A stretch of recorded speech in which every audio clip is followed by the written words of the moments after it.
The nonprofit MBA purpose is to provide new business insights and fresh creative ideas for executive directors and their teams that will help them improve their organization. Here is your host, Stephen Halasnik. Hello, everyone. My name is Stephen Halasnik, and I will be your host for today's Nonprofit MBA podcast, as I always am. And for those of you who don't know me, I am the co-founder of Financing Solutions, and for the last 12 years, we have been the leading provider of lines of credit for small nonprofits in the United States. And yes, there is a company who specifically provides lines of credit to nonprofits because, as we all know, nonprofits have been basically shut out of getting any type of financing, and that's what we do for a living. We're very good at it. We have a great reputation. And if you're interested in learning more about a line of credit for your organization, which I would highly recommend, it's a very popular product, please visit nonprofitmbapodcast.com. Again, that's nonprofitmbapodcast.com. And we do have a sponsors for today's podcast. It's Arrays Fast Fund Online. And Arrays is basically cloud-based software that is accounting software for your accounting needs, for your fundraising, and for your payroll. It's all in one single solution. I'm a firm believer in having software that's specifically built for your industry instead of using something like QuickBooks, which is for every industry. Arrays is actually developed by CPAs, and they've been doing this for a really long period of time. And if you're interested, I know one of my nonprofits that I'm a board member of, we switched to Arrays. We're really happy with them. And if you're interested, please visit their website at araize.com or give Joe a call at 866-840-7449. Today, I'm very excited to be speaking with Brad Ward from Brad Ward Consulting. And, today we're going to be talking about board relations, a foolproof strategy for good governance. Brad is the owner of Brad Ward Consulting, a coaching and consulting practice. Before he became a coach, Brad enjoyed a 20-year career in the nonprofit sector. His tenure includes leading 2 organizations as executive director and serving in senior leadership roles in 4 others. Brad is credentialed as a professional certified coach, a trauma-informed certified coach, and a certified values coach. I'm glad that Brad has all those certifications. I think that means that he's really taken being a coach super seriously, and that's great. So, Brad, welcome to today's Nonprofit MBA podcast. Thank you, Stephen. It's a pleasure to be here. Yeah. So, let's just start off by talking about when you are typically brought on board for your assignments, what you typically find with the relationship of the board is like. Governance is one of the most fraught areas of nonprofit management there is. We oftentimes have higher expectations of people than they are actually able to deliver, or sometimes people overpromise and underdeliver. And so we end up with kind of a fraught relationship between executive director and board. I've experienced it myself. But there's a really clear way to manage the relationship so that everyone feels validated, everyone walks away with a good experience, and it helps to sustain the organization, which is what the board is there to do in the first place. It's also, I think, from what I've seen, is the last thing that executive directors care about. Is that true? It can be. It just depends. Some EDs are really, really focused on the board, and even they make the same kinds of mistakes. So I think we talk more than we listen. And it's funny because we have 2 ears and 1 mouth, but we get that in the inverse proportion oftentimes. So the strategy that I'm going to share today really focuses on listening and understanding. All right, well, let's get to that strategy. Why don't you tell us a little bit about what you know? Sure. So board relations for me is really, it's simply this: a relationship strategy that allows you to attract the right people, engage them in meaningful work, deliver on promises that you make, challenge them to grow, and sustain the organization. So that's really the nuts and bolts. In its simplest version, that's what I think board relations is. And, go ahead. And why does it not work out that way? It can be for a variety of reasons. Sometimes there's a hidden agenda on the part of the board member. Sometimes there's an ambitious executive director. Sometimes there are circumstances that simply make everything go wrong. So there's no one single answer to that. Organization, part of what makes this meaningful, and part of what you have to understand before you put any system like this into place is, what do your bylaws say about your board members? What's the job description that they have there? What are the limitations they have? What are the limitations of the staff? How old is your organization? Where are you at the age and stage life cycle? What policies and procedures do you have in place now that will facilitate a strategy like this? So it's really about assessing first and then adjusting based on what you've assessed. Yeah, I can hear my listeners right now saying, what if you don't have any of that? Then let's start there. Yeah. You've got a set of bylaws, obviously, because you had to have those to establish your organization. But maybe it's time to take a look at those with an attorney and say, okay, what's missing here, or what's going to get me in trouble here, to really make sure your bylaws reflect the actual operations that you intend to have as an organization. You were involved in a lot of nonprofits. What was the evolution of you as an executive director in relation to board relations? Where did you start off with? What was the middle like? And then where did the end? So, I know it's a deep question and it could be very long. But if you could, summarize it, what would you say?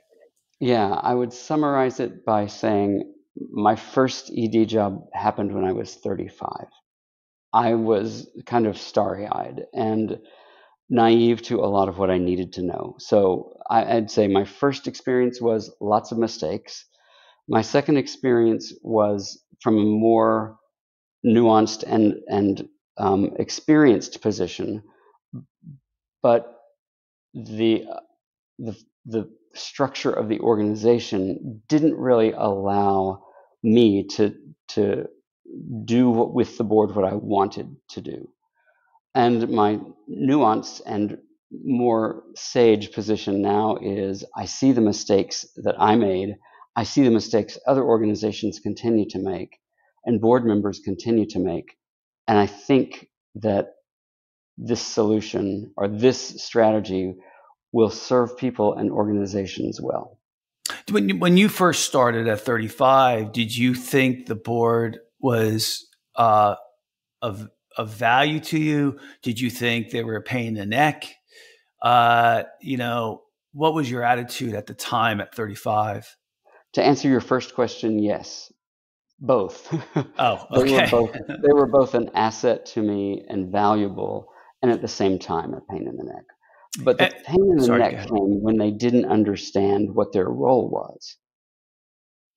But that was your fault, correct? Yes and no. Yes, it was my fault because I didn't make clear, and no, it wasn't my fault because I didn't. They had training, they had experiences before they came to my board. Oh, did they? Oh, so it wasn't like a startup. It was you were coming into. I got it. I got you. At what point, like approximately what age were you when you found out, hey, we got to be better on this board relations, this board issue. The board's got to be better. How long did it take you before you realized that? I was 35 and a half. Oh, it was that quick. It was clear to me that governance, board relations, whatever you want to call this area, really requires a lot of knowledge and requires a relationship that you build from. And that was kind of what was missing for me. And what I still see is missing. Oftentimes board members come to us because another board member knows somebody who would be good in this spot that we've got. We've got an opening here where I know somebody who'd be good for it. And the relationship starts the first time the ED sits down with that board member to talk to them about the organization. But what do they really know about that person? Not enough to assume that they'll be a good board member. So you're 34 and a half, 35 and a half, right? How long did it take for you to become good at, well, let me ask you this. Before I get to that, by time did the board get better? Yes, it did. And partially because of what I was doing, learning and doing, partially because I had a board chair who was very interested in taking the board to the next level, in making sure that they were delivering better than they were before. That's great. That's great, because I would think that really, would have helped you a lot.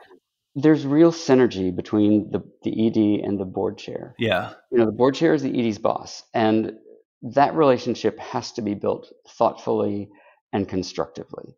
If there's any ill will between the two, then those problems are going to show up all over the place in the organization. So then once you both gained agreement that the relationship and the board needs to be better structured, more formalized, more helpful, how long do you think it took before you really started to see some significant improvement? It was probably a year. Okay, well, that's fast, right? It was fast. Yeah. But that year was a year of hard work and hard organizational circumstances. So it was a big growing year for us.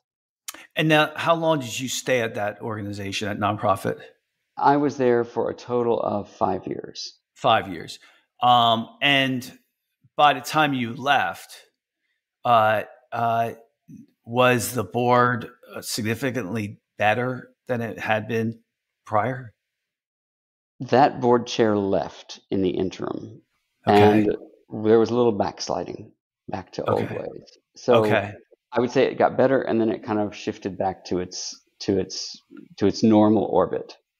So then when you moved on to the next nonprofit as your assignment, did you feel that you was that board any better or worse or the same as the board you had left, the organization you had left? That was a really big learning experience for me. The board itself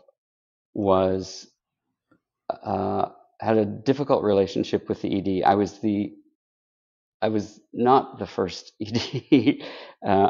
In fact, I was the 8th in 7 years. So that organization, I didn't realize how much of a challenge it was going to be. I bet you that was your next interview question that you asked in your next job. You said, how many EDs have you had in 10 years or whatever it was? And if they said one every year, you're like, okay, I'm not doing this job. Is that fair to say? What's fair to say is I decided at that point I didn't need to be the ED anymore in an organization, that I could take a secondary role and be just as happy. And what was that secondary role? I became chief operating officer at the next organization. Okay.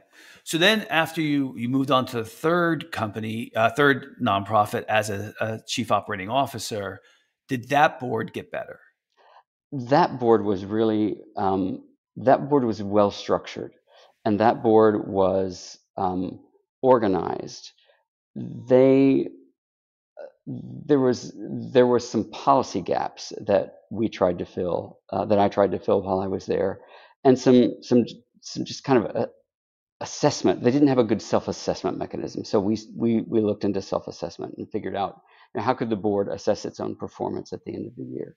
Well, so there was some maturing that was going on that board.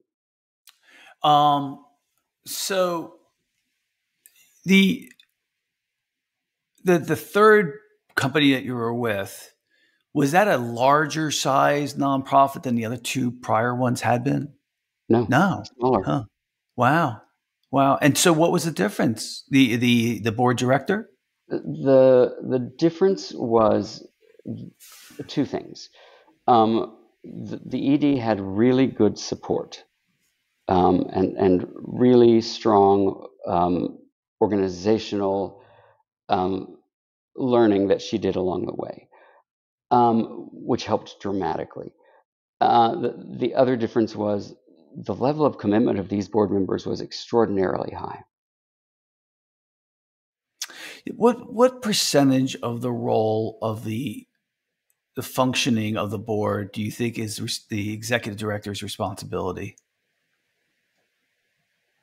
That's a hard question to answer. I think that the board itself has to really know and understand its role, and has to be kind of self-prescribing and self-aware, knowing where the gaps are, knowing what needs to be done. And so that is part of the ED's role, is to ensure there's sufficient training, sufficient resources for the board to become aware of what it needs to change.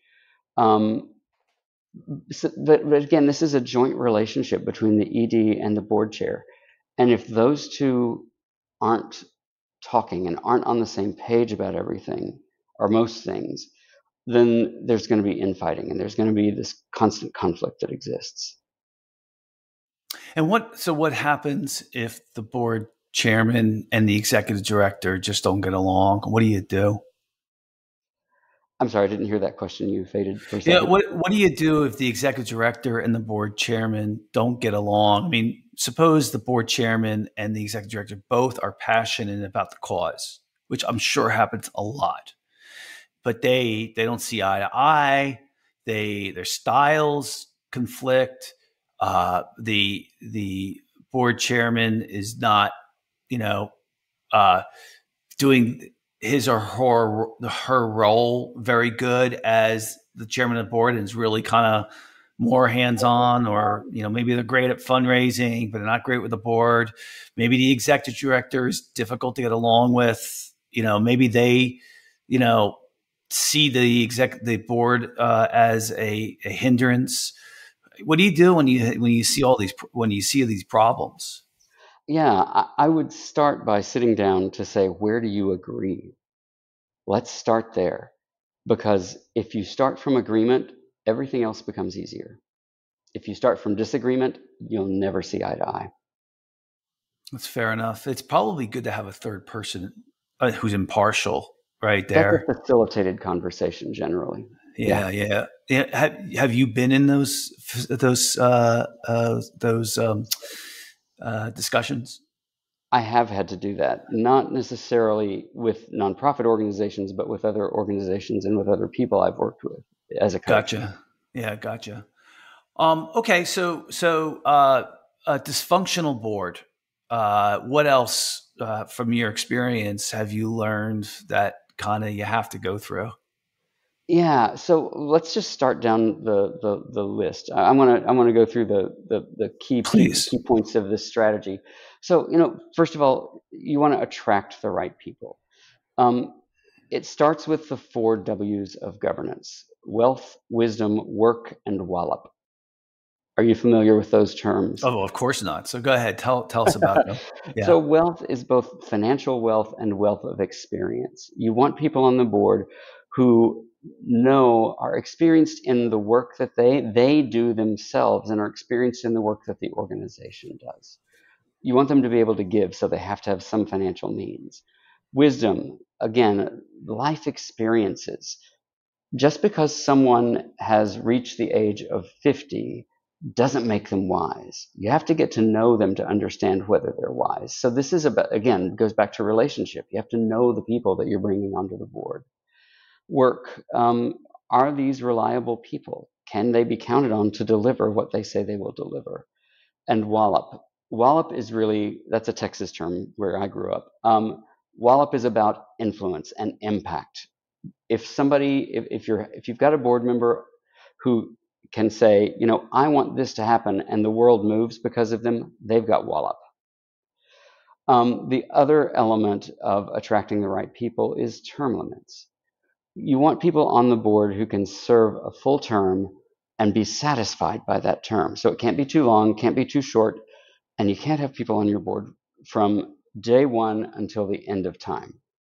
There has to be turnover. There has to be fresh blood that comes onto the board to bring in new ideas, to bring in fresh perspectives, to bring in change that has to happen with every organization. So that's one of the elements of attracting the right people. After you attract them, you want to engage them in meaningful work. So that means board job descriptions. It means clear committees and committee assignments. It means boundaries between staff and board, and what kind of interactions are appropriate. It also means a mechanism for feedback. You want the board to give you feedback about the work that you're doing, about your own performance, about the organization's direction. Here's the caveat. If you ask for it, you have to do something meaningful with it. And the other caveat is be prepared for the difficult stuff because it's going to come to you. Lean into it. There's truth there that you need to examine and you need to work with rather than work against. Any thoughts or No, I like I like what you're saying. So just keep going. Yeah. Yeah. The third element, deliver on promises made. When you recruit a board member, you want to entice them somehow. You want them to feel invested and feel like there's something there for them. So be careful what you promise. Help them set realistic expectations for their performance, and you set realistic expectations with them of their performance. The two other things in this category that are really important, become friends with failure. Because you can have a set of expectations for the year, but let's harken back to 2020 when COVID shut down the world.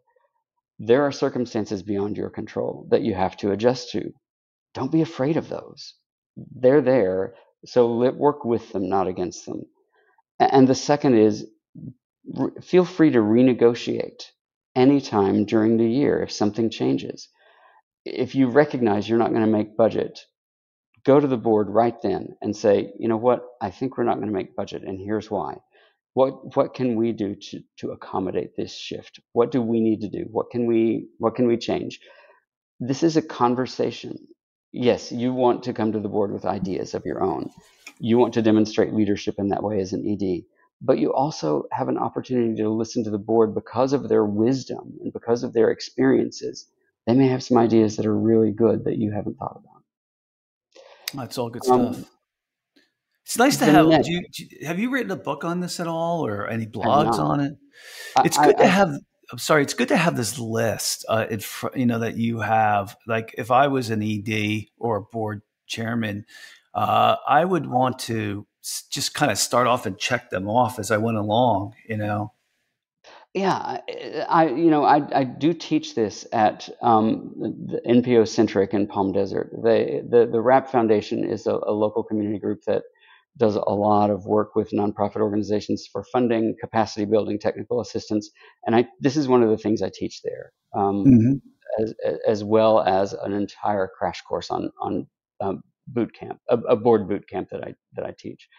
But this is one of the things that I give to the organization staff so that they know what tools to use and how to go about building that relationship with their board so that everyone feels more satisfied by their service. What percentage of the time is it a executive director who's coming to you versus a board chairman? Oh, it's mostly staff. It's mostly staff. It's mostly staff. Board members aren't necessarily doing this as a career. This is a voluntary thing that they do. And so in some ways, you want to accept what they have to offer.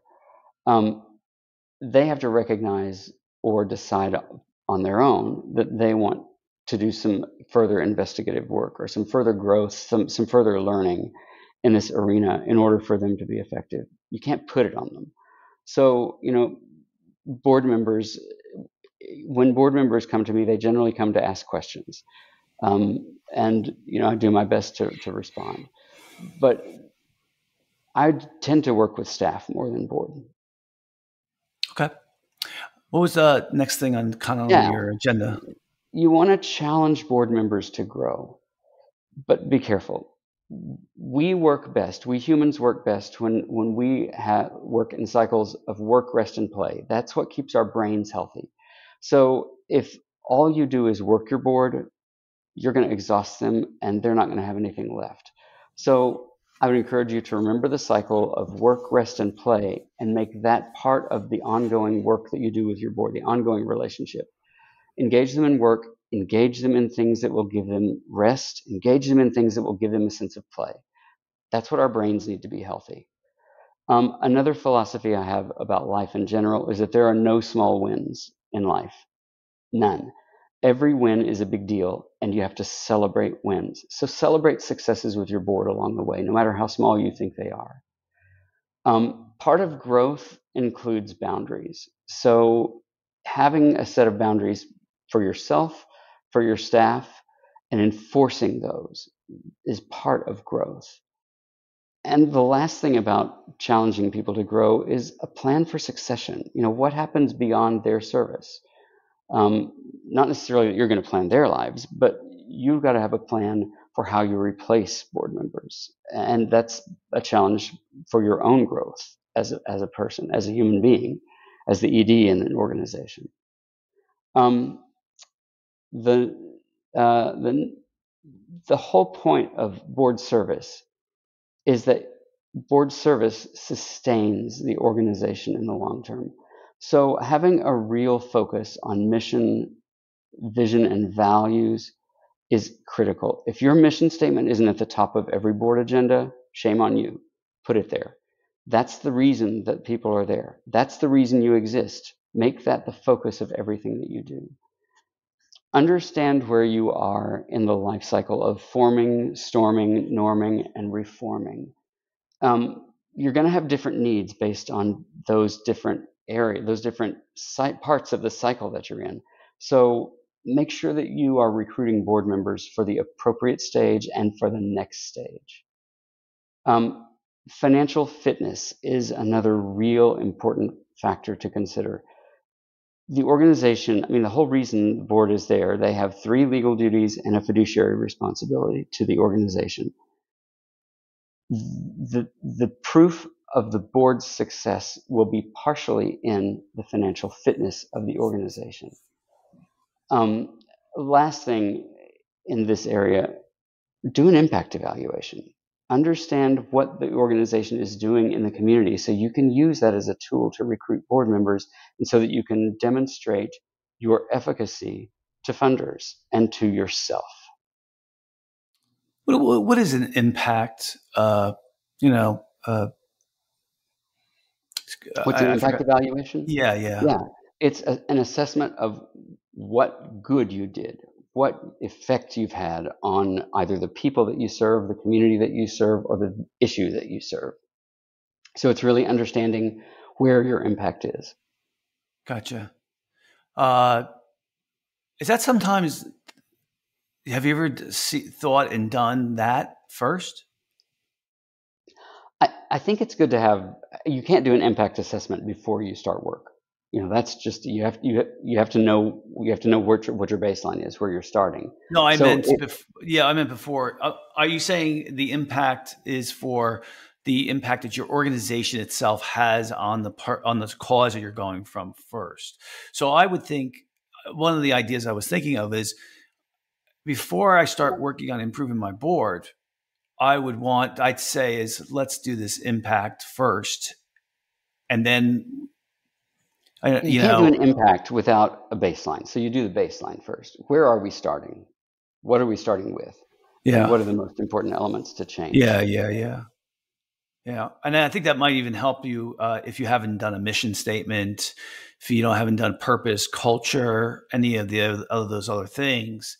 It might be a good place to start, knowing that your impact strategy is going to have be improved down the road. But let's get a baseline first, right?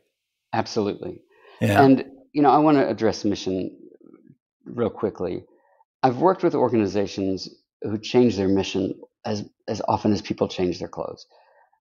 That's really not effective, because what are you really there to do? And where can you have impact if your mission is constantly in flux?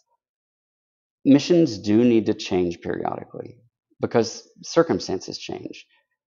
If you are a disease-focused nonprofit organization and there have been real advancements in the disease, but you have not updated, even assessed whether your mission is still valid, whether there needs to be some change there, you may be behind the eight ball. You might need to take some time and rethink, where are we? What advancements have been made, and what parts of our mission have we fulfilled to the point that we can let those go? So it's taking the pulse periodically to say, are we still doing the right things? I think that's an important part of introspective leadership. I want to go back to that job that you had where there were 7 executive directors in 8 years.